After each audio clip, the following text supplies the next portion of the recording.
November 27, 2025 എന്തുകൊണ്ടായിരിക്കും വീണ്ടും അവരുടെ തന്നെ റെക്കോർഡ് അവർ തന്നെ ഗിന്നസ് റെക്കോർഡാക്കി മാറ്റിയത്?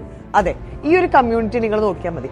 21 മില്യൺ സ്ക്വയർ ഫീറ്റ് ഉള്ള ഈ ഒരു കമ്മ്യൂണിറ്റിയിൽ 8 ക്ലസ്റ്ററിലായിട്ടാണ് നമുക്ക് ടൗൺ ഹൗസസും വില്ലാസും വന്നിട്ടുള്ളത്.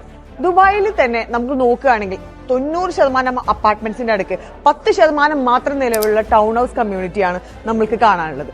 അതിൽ ഡിമാൻഡ് വിന്നിംഗ് സപ്ലൈ നോക്കുകയാണെങ്കിൽ ഇന്നും ആൾക്കാർ ബില്യനേഴ്സ് ഇങ്ങോട്ട് മാറി അവരുടെ ഫാമിലിനെ സേഫ് ആക്കിക്കൊണ്ടിരിക്കും. നമ്മളിത് ചുറ്റും ലോകത്തൊന്ന് നോക്കിക്കഴിഞ്ഞാൽ എത്രമാത്രം അൺസേഫ് ആണ് ബാക്കി കൺട്രീസിലുള്ള കാര്യങ്ങൾ നമുക്ക് വളരെ വ്യക്തമായിട്ട് കാണാവുന്നതാണ്. അപ്പോൾ ഇപ്പൊ സേഫസ്റ്റ് ആയിട്ടിരിക്കുന്ന ഈ ഒരു സിറ്റിയിൽ എന്തുകൊണ്ടായിരിക്കും ആൾക്കാർ വരുന്നത്? അതെ, ഈ 21 മില്യൺ സ്ക്വയർ ഫീറ്റിൽ നിങ്ങൾക്ക് കാണാൻ പറ്റുന്ന ഇത്രയും അപ്പാർട്ട്മെന്റ്സിൽ 3143 യൂണിറ്റ്സ് ലോഞ്ച് ഡേയിൽ തന്നെ സോൾഡ് ഔട്ട് ആയി. ഇനി അതിൽ ഏറ്റവും അവസാനത്തെ ഒരു ഓപ്പർച്യൂണിറ്റി, ചില ഓപ്പർച്യൂണിറ്റീസ് ലാസ്റ്റ് ചാൻസസ് വളരെ കോസ്റ്റ്ലി ആണല്ലേ, പക്ഷെ സ്റ്റിൽ നിങ്ങൾക്കുള്ളൊരു ചാൻസ് ആണ്.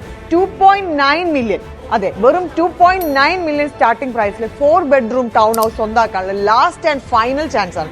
അതും അവാർഡ് വിന്നിംഗ് ആയിട്ടുള്ള റെക്കോർഡ് വിന്നിംഗ് കമ്മ്യൂണിറ്റിയിൽ നിങ്ങൾക്ക് സ്വന്തമാക്കാനുള്ള ഒരു അവസരം. അപ്പൊ ഇതിൽ നിങ്ങൾക്ക് കൂടുതലായിട്ട് ചെയ്യേണ്ടത്, നിങ്ങൾ 24% ഡൗൺ പേയ്മെന്റ് അടയ്ക്കാനും 1% മന്ത്ലി വെച്ച് 75-25 പേയ്മെന്റ് പ്ലാൻ നിങ്ങൾ മുന്നോട്ട് പോകാൻ തയ്യാറാണെങ്കിൽ 2030 നിങ്ങൾക്ക് ഇതിന്റെ കീ നിങ്ങളുടെ കയ്യിൽ കിട്ടാനായിട്ടും നിങ്ങൾക്ക് ഇനി വരാൻ പോകുന്ന അപ്കമിംഗ് ആയിട്ടുള്ള എല്ലാ പ്രൊജക്ട്സും മെട്രോ, RTA സർവീസസ് എല്ലാം ഡെവലപ്ഡ് ആയിക്കൊണ്ടിരിക്കുന്ന ഈ ദുബായ് സിറ്റിയിൽ നിങ്ങൾക്കും ഇതിന്റെ ഒരു ഓണർ ആവാം. നിങ്ങൾ ചെയ്യേണ്ടത് ജസ്റ്റ് താഴെ കാണുന്ന നമ്പറിൽ എന്നെ കണക്ട് ചെയ്യാം.